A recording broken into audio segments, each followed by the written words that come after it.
네, 민수기 통해 주시는 은혜를 나누고 있습니다. 민수기 전체를 장소를 기준으로 나누면 크게 세 곳의 장소가 중요한데 화면에 보여드리는 대로 시내산, 광야, 모압 평지 이 세 곳입니다. 민수기의 첫 9장은 시내산에서 있을 때 이야기죠. 이스라엘 백성들은 하나님의 명령에 따라 시내산에서 첫 번째 인구 조사를 하게 됩니다. 광야로 나갈 준비를 하게 된 것이죠.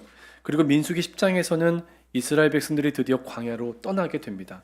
그래서 우리가 지난 반년 동안 살펴봤던 대부분의 민수기 이야기들은 다 어디서 이루어진 걸까요? 광야 길에서 이루어진 일들입니다. 자, 근데 오늘 본문의 직전 본문인 민수기 20장부터는 장소는 똑같은 광야인데 분위기가 확실히 달라져요. 특히 1세대 리더들이 차례로 죽으면서 분위기가 심상치 않아요. 1세대가 사라지고 2세대가 출현하는 이 과도기, 이 세대 교체가 이루어지고 있는 걸 보게 됩니다.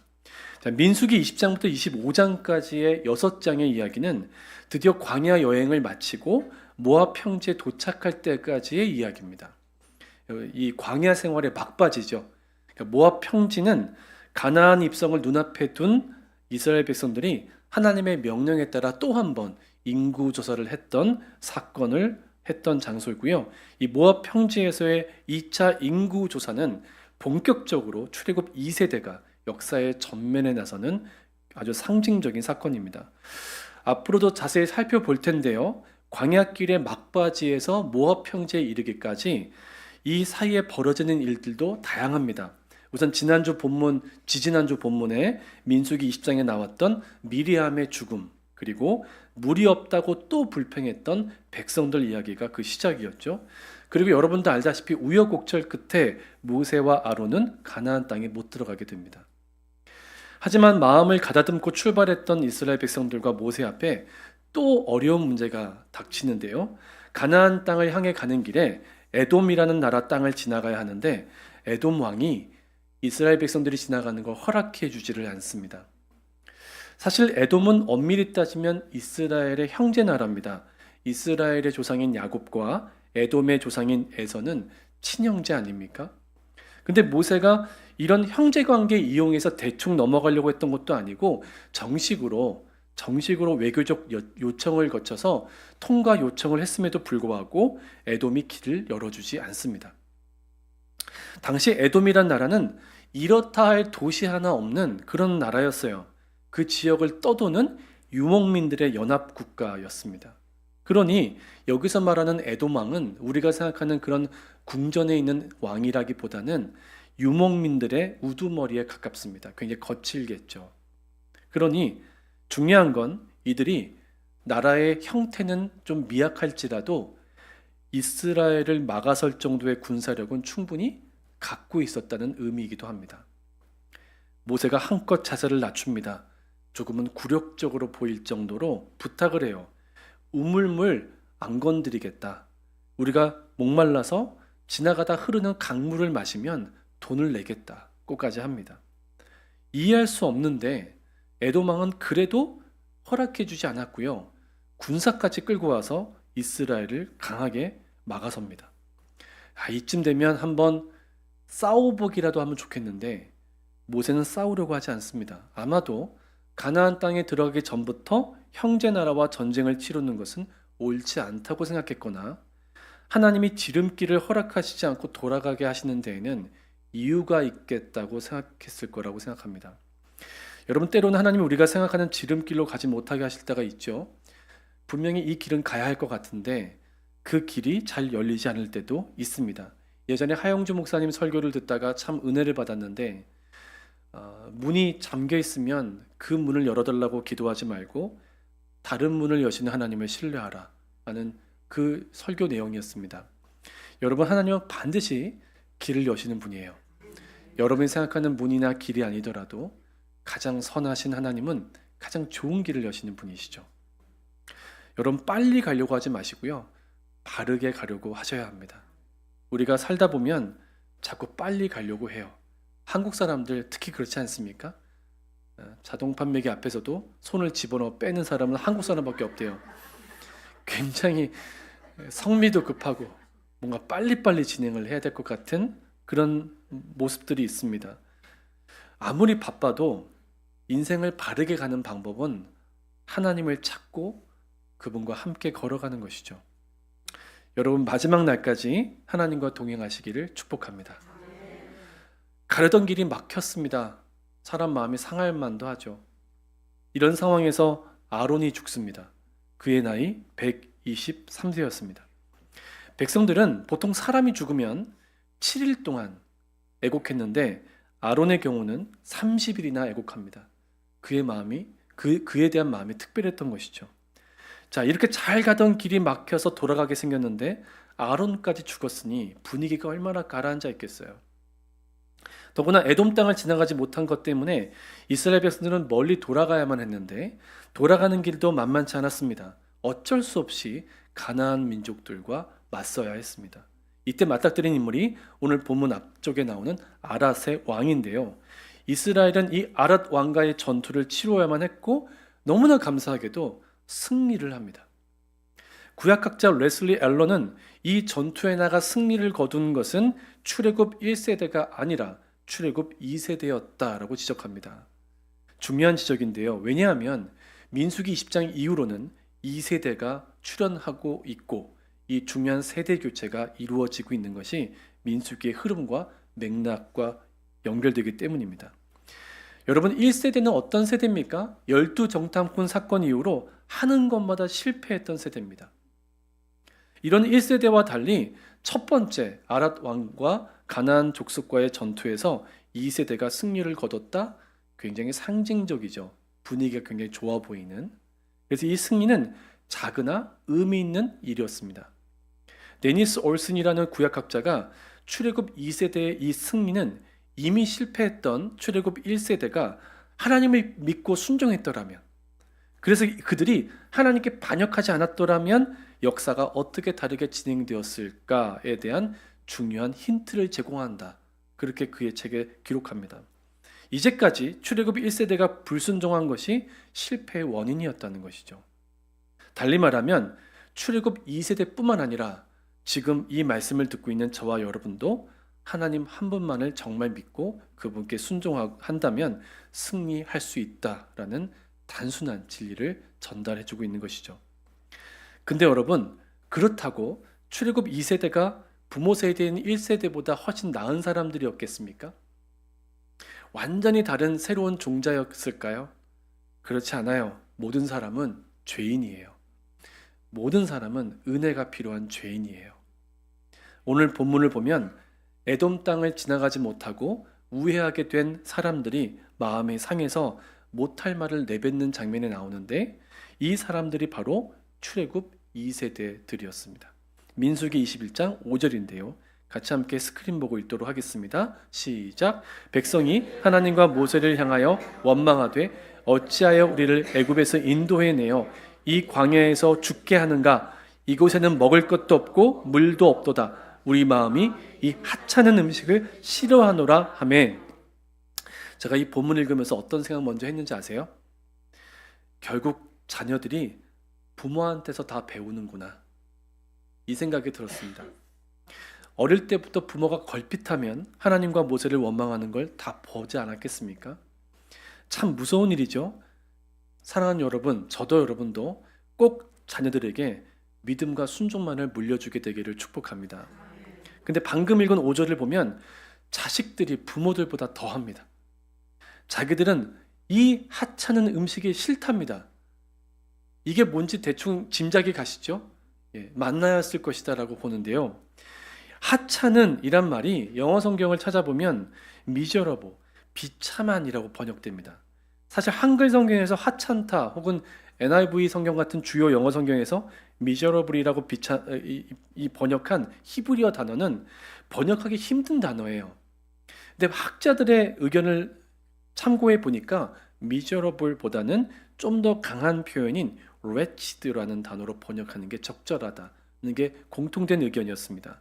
이 단어는 보통 비참한이로 번역됐는데 음식에 관해 사용되었을 때는 아주 초라한 음식이다, 이런 정도의 표현에 사용되는 단어입니다. 하나님이 주신 음식이에요. 하나님이 주신 은혜라고요. 근데 이것을 향해 어떤 마음을 품었냐면 아주 형편없다. 아주 질 낮은 불량식품 같아. 이런 게 무슨 음식이야. 난 도저히 이 끔찍한 음식을 먹고 싶지 않아. 이런 느낌의 불만이 터져 나온 겁니다. 이런 표현들을 보면 출애굽 2세대의 원망은 오히려 1세대 부모 세대보다 훨씬 더 직선적이었습니다. 마치 요즘에 MZ세대라고 불리는 한국의 젊은이 세대처럼 너무나 솔직합니다.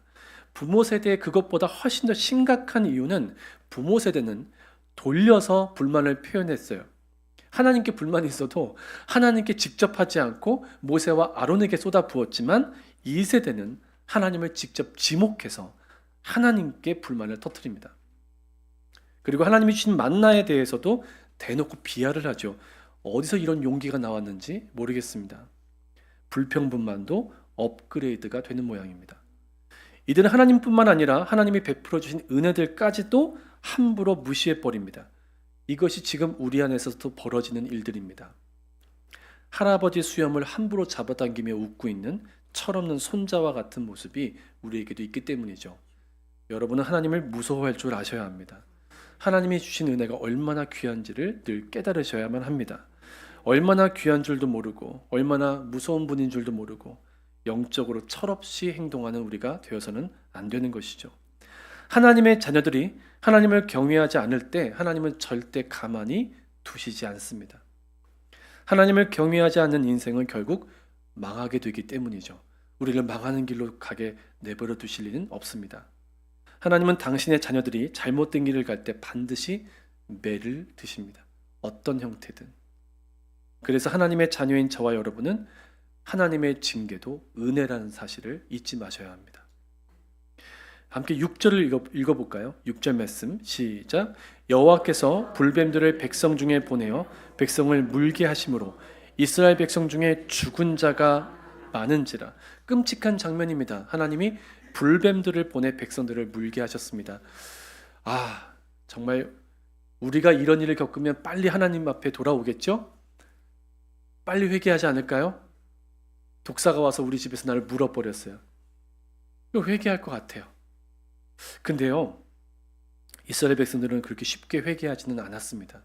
이 불뱀은 불꽃 무늬를 가진 독사였다고 주장하는 경우도 있지만 히브리어로 읽어보면 불뱀이라는 말이 불에 태우다 혹은 타다라는 동사에서 파생된 단어입니다.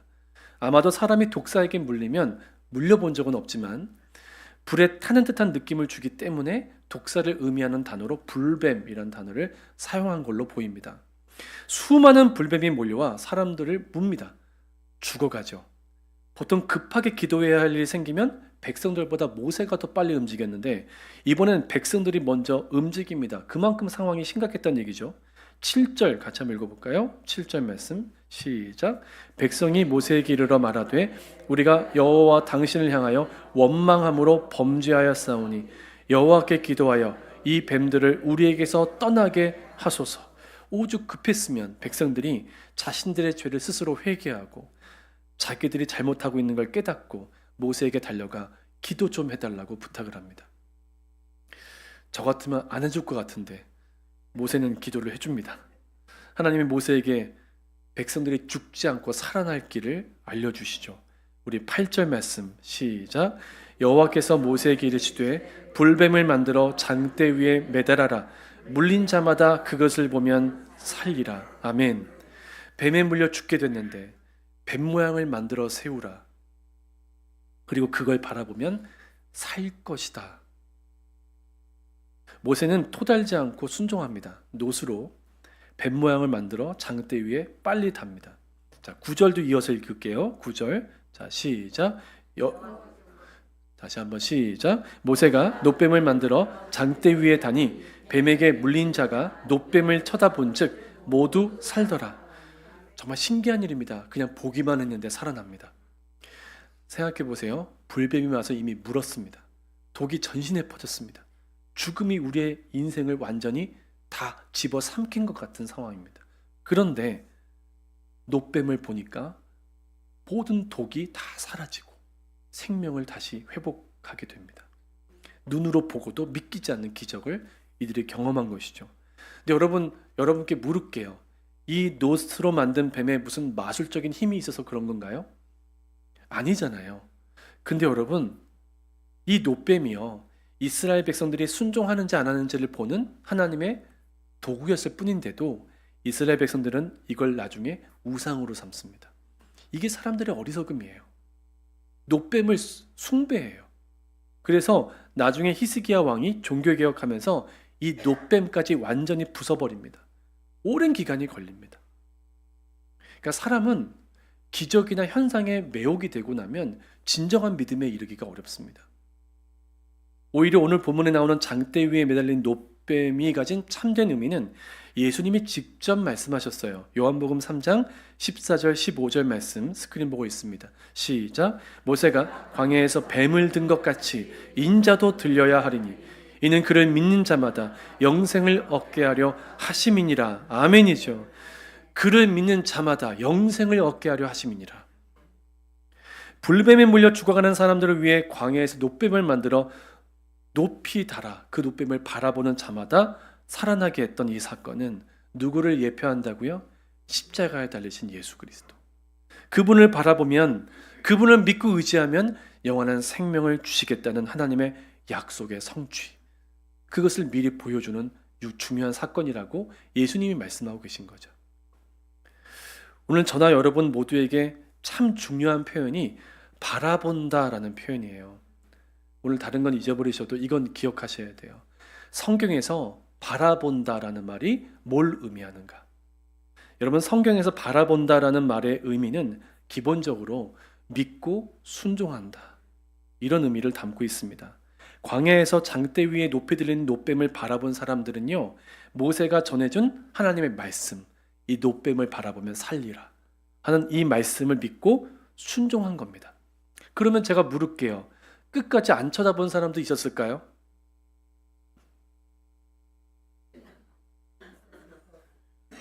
있었겠죠. 참으로 어이없게도 바라보면 살 거라는 하나님 말씀이 선포됐지만 끝까지 보지 않고 죽어가는 사람들도 있었겠죠. 여러분, 이건 어떤 모형이고 그림자냐면 교회 안에서도 그런 사람들이 있다는 거예요. 교회 안에도 예수님을 바라보지 않고 예수님을 정말 믿고 의지하지 않아서 죽음의 길로 가는 사람들이 있다는 거예요. 바라본다는 말이 무슨 말이라고요? 내가 바라보는 그 대상을 믿고 의지하고 따른다. 이 말은 저로 하여금 바라본다라는 말에 담겨진 믿음의 성격과 무게의 묵상을 하게 했습니다. 우리가 누군가를 믿는다는 건요, 결국 내가 바라보는 그 믿음의 대상이 내 삶에 아주 큰 영향을 미친다는 뜻입니다. 내가 믿고 의지하는 대상으로 인하여 내 삶에 굉장한 영향을 받고 있다는 거예요.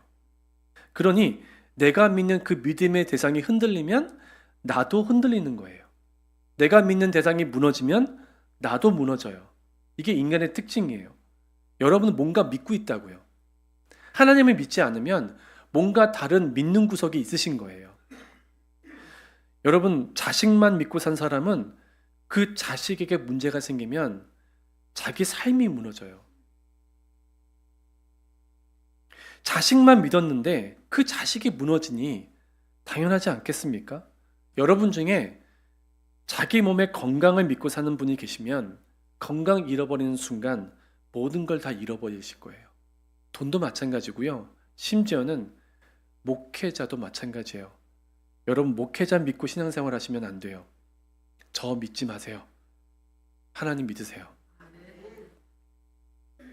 유난히 아멘이 크네요. 목사만 믿으면요, 목사한테 실망하면 믿음이 무너져요. 근데 여러분, 하나님을 믿잖아요. 모든 게 무너지는데 무너지지 않아요. 하나님은 무너지지 않으시니까요. 여러분 인생의 모든 게 흔들리고 있다면 유일하게 흔들리지 않으시는 하나님을 바라보게 하시기 위한 하나님의 조치예요. 내가 오직 예수님 한 분만을 바라본다는 말은, 정확히 말하면 예수님을 바라보며 살아간다는 이 말은 예수 믿는 믿음이 내 삶에 가장 큰 영향을 미치고 있다라는 말이에요. 내가 지금 예수님을 바라보며 살고 있는가? 이것을 점검해 보시려면 교회를 잘 다니고 있는가가 아니라 예수님이 요즘 내 삶에 얼마나 큰 영향을 미치고 계신가? 이것을 스스로 물어보셔야 돼요. 장로교 통합측 목사님 중에 박한수 목사님이란 분이 있어요. 유튜브 설교로 굉장히 많이 알려진 분인데요. 제자 광성교회 목사님이세요. 이분의 설교를 제가 가끔 듣는데 지난번에 이 설교 내용 중에 참 마음에 와닿는 내용이 있었어요. 한 번은 목사님 교회 교인이 아니신 분이 너무나 집요하게 상담을 요청하셔서 어쩔 수 없이 상담을 하시게 됐대요. 근데 그분과 상담을 하러 가는데 사모님이 목사님께 한 가지 부탁을 하시더래요. 여보, 그분과 이야기하실 때 그분 교회 담임 목사님이 옆에 있다고 생각하고 상담을 하세요. 목사님이 실제로 그 성도님과 대화 나누는데 아니나 다를까 목회자에 대한 상처가 너무 많아서 목회자에 대한 부정적인 얘기를 많이 하시더래요. 근데 그분의 목회자가 옆에 앉아 있다고 생각하고 상담을 하라고 하니까 선을 넘지 않게 되시더래요. 박한수 목사님이 그 말에 막 동의를 한다든지 막 뭐 찬성을 한다든지 이렇게 안 되고 객관적으로 영적으로 조언을 하게 되는 그런 유익이 있으셨답니다. 여러분, 한 번도 본 적 없는 사람인데 그 사람이 옆에 같이 앉아 있다고만 생각해도 내 말과 행동이 영향을 받습니다. 여러분, 예수님이 이것보다는 여러분에게 가장 더 큰 영향이 되셔야 되지 않겠습니까?